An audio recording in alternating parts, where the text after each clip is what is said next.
आज का टॉपिक है children with emotional and behavioural deviation with special reference to ADHD and juvenile delinquency. So पहला है what is behavioural disorder. Disorder का मतलब है गड़बड़ी और बिहेवियर का मतलब सबको पता होगा। तो जब भी किसी के बिहेवियर में कुछ गड़बड़ी हो जाता है तो हम लोग उसे कहते हैं बिहेवियरल डिजॉर्डर। सो बिहेवियरल डिजॉर्डर का मतलब है वो बिहेवियर जो एक बच्चा शो करता है क्लासरूम पे और स्कूल पे, जो एक क्लासरूम और स्कूल के लिए इनअप्रोप्रिएट है और अनएक्सेप्टेबल है, तो हम लोग उसे कहते हैं बिहेवियरल डिजॉर्डर। जैसे कोई बच्चा अगर उसके दोस्त का अगर गला दबा दे रहा है, उसको बहुत ही एक्सट्रीम गंदा गंदा अगर गाली दे रहा है, अपने टीचर को बहुत ही एक्सट्रीम गाली दे रहा है, अपने टीचर का गला दबाने की कोशिश कर रहा है, तो हम लोग उसे कहते हैं बिहेवियरल डिजॉर्डर। ओके, जो एक क्लासरूम और स्कूल के लिए अनएक्सेप्टेबल है और इनअप्रोप्रिएट है, उस बिहेवियर को हम लोग कहते हैं बिहेवियरल डिजॉर्डर। सो नेक्स्ट देखते हैं चिल्ड्रन विद बिहेवियरल डेविएशन। तो यहीं पे पहला पॉइंट लिखा गया है कि it is common for children to flout social rules और मिसबिहेव। यानी ये एक कॉमन चीज़ है कि बच्चे लोग सोशल रूल्स को तोड़ने की कोशिश करते हैं, कभी कभार मिसबिहेव करते हैं। पर अगर कोई बच्चा अगर हाई पैटर्न ऑफ नेगेटिविटी को शो कर रहा है, मतलब बहुत ही नेगेटिविटी क्लासरूम पे हो रहा है, किसी को मारने की कोशिश कर रहा है, या फिर बात बात पे अगर वो बहुत ही गुस्सा हो जा रहा है, मतलब बहुत ही बहुत ही उसका एक प्रचंड अगर रूप अगर निकल रहा है, more disruptive than the norms. Norms का मतलब है उसके साथी के कंपेयर, मतलब उसके क्लास पे जो उसके जो दोस्त लोग हैं उनके कंपेयर अगर वो बहुत ही अगर वो तीव्र हो जा रहा है, मतलब बात बात पे बहुत ही गुस्सा हो जा रहा है, उसका अगर बहुत ही हाई पैटर्न ऑफ अगर नेगेटिविटी है, तो हम लोग उसे कहते हैं बिहेवियरल डिजॉर्डर। तो behavioural disorder are more common in boys than the girls. So 2 types of behavioural disorder है, ओडीडी ओपोजिशनल डिफिएंट डिजॉर्डर, और नेक्स्ट है एडीएचडी अटेंशन डेफिसिट। यहीं पे होगा आपका डेफिसिट। ओके, इसका आपका स्पेलिंग थोड़ा गड़बड़ है, बाद में आप चेक कर लेना। Attention deficit hyper activity disorder. So next है ओडीडी। ओडीडी का मतलब क्या है? ओपोजिशनल डिफिएंट डिजॉर्डर। ओडीडी एक चाइल्डहुड मेंटल डिजॉर्डर है। जिसको ओडीडी हुआ रहता है वो लोग बात बात पे मतलब बहुत ही गुस्सा हो जाते हैं, उनका जो मूड रहता है बहुत ही इरिटेबल रहता है, एग्रेशन रहते हैं, किसी का बात नहीं मानते हैं, डिस्ट्रक्शन ऑफ प्रॉपर्टी। कुछ बच्चे को आप देखे होंगे कि ऐसे ही मतलब तोड़ फोड़ करेंगे क्लासरूम पे, तो हम लोग उसे कहते हैं डिस्ट्रक्शन ऑफ प्रॉपर्टी। तो जिनको ओडीडी हुआ रहता है ये सारे उनके सिम्टम्स हैं। नेक्स्ट है ADHD attention deficit hyper activity disorder. तो यहीं से आप चेक कर लेना डेफिसिट का स्पेलिंग क्या होगा। ओके, तो ADHD का मतलब है attention deficit hyper activity disorder. तो यहीं पे देखो 2 टर्म्स है, attention deficit and hyper activity disorder. तो जिसको ADHD हुआ रहता है उनके क्या क्या प्रॉब्लम रहते हैं? जो 2 मेन प्रॉब्लम है, प्रॉब्लम ऑफ अटेंशन मतलब फोकस नहीं कर पाते हैं किसी चीज़ पे, और वो लोग थोड़ा ओवर एक्टिव रहते हैं। ओके, सो ये 2 उनके कॉमन और मोस्ट इम्पॉर्टेंट सिम्टम है। ओके, इसीलिए इसका नाम दिया गया है attention deficit hyper activity disorder. तो ये एक कॉम्बिनेशन है, combination of attentional problem and hyper activity. So third point है ADHD is the most frequent behavioural disorder of childhood. Next देखते हैं ADHD के क्या क्या सिम्टम है। पहला तो है कि बच्चा फोकस नहीं कर पाएगा, वो बहुत ही ईजिली डिस्ट्रैक्ट हो जाएगा, उसका जो बिहेवियरल और जो ऑर्गेनाइजेशन जो स्किल है वो बहुत ही वीक रहेगा, और बहुत ही केयरलेसली मिस्टेक करता चला जाएगा और अननेसेसरी रिस्क लेगा बच्चा। Act without thinking about the what the result will be, यानी रिजल्ट क्या होगा उसको ना समझ के जो एक काम करते हैं, ये उनके कॉमन सिम्टम्स रहते हैं। Problem in paying attention, attention पे करने में उनको बहुत ही प्रॉब्लम आती है।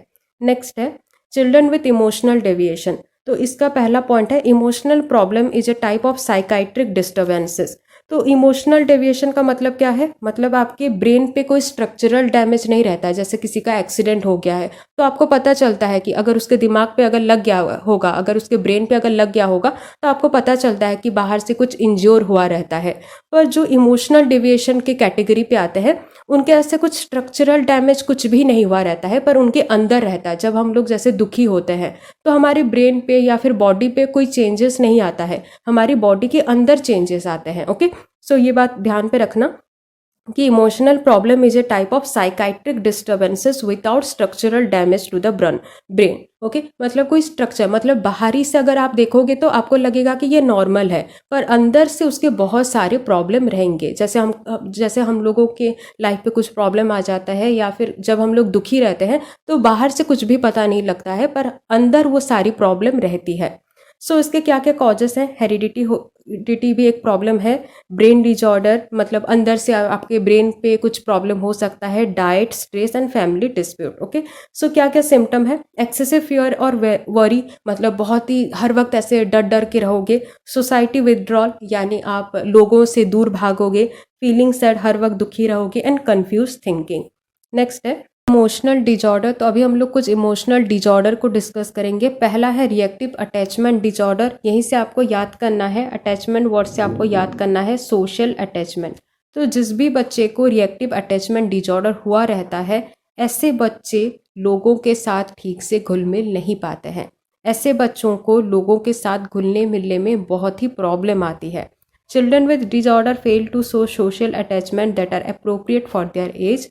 This disorder begins before the age of 5 years. क्या क्या कॉजेस हैं? Serious neglect and inadequate care. Next है सेपरेशन एंजाइटी डिजॉर्डर। सेपरेशन का मतलब है अलग होना, एंजाइटी का मतलब है डर। तो जिस भी बच्चे को सेपरेशन एंजाइटी डिजॉर्डर हुआ रहता है, ऐसे बच्चे जब भी अपने घर से और अपने पेरेंट्स से अलग हो जाते हैं तो वो लोग बहुत ही डरते रहते हैं।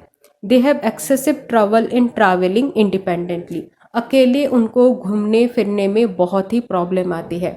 जब भी कहीं जाएंगे तो अपने पेरेंट्स के साथ ही जाएंगे। अकेले वो लोग जाना बिल्कुल भी पसंद नहीं करते हैं, क्योंकि जब भी अपने वो लोग पेरेंट्स से, अपने घर से थोड़ा दूर हो जाते हैं तो बहुत ही वो लोग डरते हैं। They have excessive trouble in travelling. अकेले वो लोग घूम फिर नहीं पाते हैं, इतना कि जब भी वो लोग अपने दोस्त के यहाँ भी जाएंगे तो अपने पेरेंट्स को लेके ही जाते हैं। ओके, नेक्स्ट है फोबिया। तो फियर और फोबिया पे कभी कंफ्यूज मत होना, दोनों का मीनिंग एक है, बस इंटेंसिटी अलग अलग है। फियर का मतलब सबको पता है, डरना। ओके, सो फोबिया का मतलब है जब आपके मन में किसी चीज़ के प्रति या फिर किसी सिचुएशन के प्रति अगर एक्सेसिव अगर डर है तो हम लोग उसे कहते हैं फोबिया। जैसे रास्ते पे जब भी हम लोग रोड क्रॉस करते हैं तो सबके मन में एक डर रहता है कि अगर हम लोग शायद अगर ठीक से अगर रोड क्रॉस अगर नहीं करेंगे तो कुछ एक्सीडेंट हो सकता है। पर कुछ बच्चे ऐसे आप देखे होंगे कि वो लोग रोड से बहुत ही डरते हैं, मतलब अकेले बिल्कुल भी वो लोग रोड क्रॉस नहीं करते हैं। तो शायद हम लोग कह सकते हैं कि उसको रोड के प्रति फोबिया है। ओके, कुछ बच्चे को आप देखे होंगे कि जब भी कोई झरना, समंदर, मतलब जहाँ पे बहुत ही पानी रहता है, ऐसे पानी जगह से बहुत डरते हैं। थोड़ा थोड़ा तो सबको ही डरते हैं, पर अगर किसी बच्चे को अगर एक चीज़ के प्रति अगर बहुत ही डर है तो हम लोग उसे कहते हैं फोबिया। तो जो बच्चे पानी से बहुत डरते हैं तो हम लोग उसे कहते हैं कि शायद उनको हाइड्रोफोबिया हुआ है। ये phobia is an anxiety disorder. ये एक डर टाइप का डिजॉर्डर है जहाँ पे बच्चे को कॉन्सिस्टेंट एंड एक्सेसिव फियर होता है फॉर एन ऑब्जेक्ट और सिचुएशन। जब भी किसी पर्सन को एक चीज़ के प्रति, किसी एक ऑब्जेक्ट के प्रति या फिर किसी सिचुएशन के प्रति अगर एक्सेसिव अगर फियर है तो हम लोग उसे कहते हैं कि शायद उसको उस चीज़ के प्रति वो फोबिया है। When someone has a phobia, they experience an intense fear. उनके मन में एक इंटेंस फियर रहता है उस ऑब्जेक्ट और उस सिचुएशन के प्रति। फोबिया फियर से बहुत ही अलग है, रेगुलर फियर से बहुत ही डिफरेंट है, क्योंकि ये जो फोबिया रहता है वो स्ट्रेस कॉज करता है और इंटरफेयर करता है with life at home, work और स्कूल। नेक्स्ट है सिलेक्टिव म्यूटिजन। तो यहीं पे भी नाम से पता चल रहा है म्यूट। जब भी हम लोग टीवी चलाते रहते हैं, कोई आ गया या फिर कोई बात कर रहा है तो हम लोग म्यूट बटन को दबा देते हैं। ओके, तो सिलेक्टिव तो मतलब अगर कोई बच्चा कोई स्पेसिफिक सिचुएशन पे अगर पूरा म्यूट हो जा रहा है, मतलब पूरा चुप हो जा रहा है, तो हम लोग उसे कह सकते हैं कि शायद उसको सिलेक्टिव म्यूटिज्म हुआ है। ऐसे बच्चे को आप देखे भी होंगे कि कुछ बच्चे घर पे बहुत शैतानी रहते हैं, पर जब भी स्कूल पे जाएंगे या फिर अपने दोस्त के आसपास अगर रहेंगे तो पूरा चुप रह जाते हैं। मतलब इनसे अच्छा बच्चा कोई भी नहीं है। ये आप देखे होंगे कि घर पे बहुत बदमाशी करते हैं, पर जब भी स्कूल पे चले जाएंगे ना तो उनके टीचर बोलते हैं कि आपके बेटे से तो और अच्छा कोई है ही नहीं।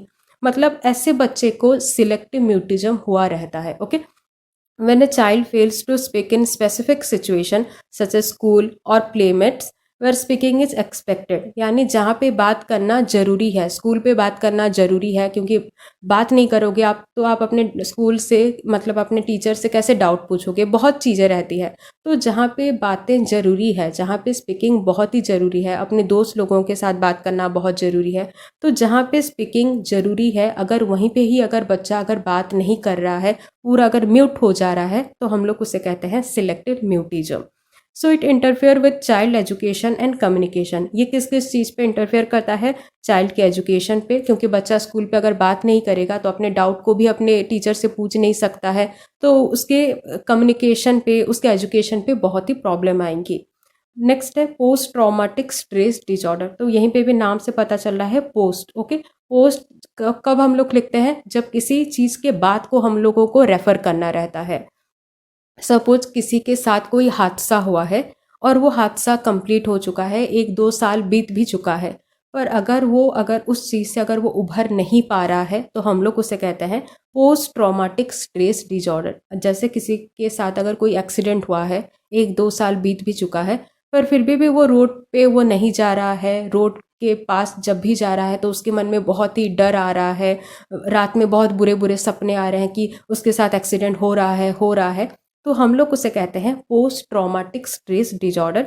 It is a disorder that develops in some people who have experience a shocking, scary और डेंजरस इवेंट। अगर उनके साथ कोई हादसा हुआ है, जैसे कोई बच्चे रात पे अगर कुछ देख भी लेते हैं तो और रात पे कभी नहीं उठेंगे, मतलब कुछ अगर हादसा हो चुका है, बहुत दिन भी जा चुके हैं, पर वो लोग उस चीज़ से उभर नहीं पाते हैं, बार बार उनको बुरे सपने आते रहते हैं, and avoiding situation that bring back trauma. Okay, तो इन सारे चीज़ों को हम लोग कहते हैं post traumatic stress disorder. Next है ये कुछ कॉमन चाइल्डहुड फियर है, ऐसा नहीं है कि ये ऐसा ही होता है, पर ये कुछ देखा गया है। ओके, सो यहीं पे पहला आपका पॉइंट है इन्फेंट। तो जो भी 2 साल के नीचे उम्र के नीचे बच्चे आते हैं, ऐसे बच्चे को देखा गया है कि ऐसे बच्चे ज़्यादातर लाउड नॉइजेस से डरते हैं, अंधेरे से डरते हैं, कोई अगर घर पे अगर कोई अनजान आदमी अगर आ गया है तो उससे डरते हैं। नेक्स्ट है प्री स्कूल चिल्ड्रन, या आते हैं आपके 3 से लेकर 6 साल की उम्र के बीच पे। तो ऐसे बच्चे ज़्यादातर मास्क से डरते हैं, थंडर एंड लाइटनिंग मतलब बिजली की वो आवाज़ से डरेंगे, एंड बीइंग अलोन। नेक्स्ट है स्कूल एज चिल्ड्रन, जैसे 7 से लेकर 12 साल की उम्र के बीच पे जो आते हैं, ऐसे बच्चे ज़्यादातर एग्ज़ाम से डरते हैं, स्कूल परफॉर्मेंस से डरते हैं, स्नैक्स से डरते हैं, एंड फिजिकल अपीयरेंस यानी कैसे दिख रहे हैं, शायद वो अच्छा दिख रहे हैं या फिर नहीं, ऐसे चीज़ों से बहुत डरते हैं। नेक्स्ट है एडोलेसेंट। तो जब भी मतलब ये आपका रेफर करता है 14 से लेके 18 उम्र तक। ऐसे बच्चे किस किस चीज़ से ज़्यादा डरते हैं? Relationship, problem at home with family, या फिर अपने फ्यूचर के लिए भी डरते हैं ऐसे बच्चे, एंड पॉलिटिकल कंसर्न। ओके, ये आपके कुछ कॉमन चाइल्डहुड फियर हैं, ये आप जरूर लिख लेना एग्जाम पे ऐसे बॉक्स बना के। नेक्स्ट है जुवेनाइल डेलिंक्वेंसी। तो इसको ध्यान से देखो कि डेलिंक्वेंसी का मतलब क्या है और जुवेनाइल का मतलब क्या है। जुवेनाइल का मतलब है वो बच्चे जो 18 उम्र के नीचे हैं। ओके, और डेलिंक्वेंसी का मतलब है वो बिहेवियर जो सोशियली डिसअप्रूव है। जैसे कोई बच्चा 18 उम्र के नीचे है और किसी को चाकू मार के चलाया है, तो आपके समाज वाले कभी भी आपको पसंद नहीं करेंगे।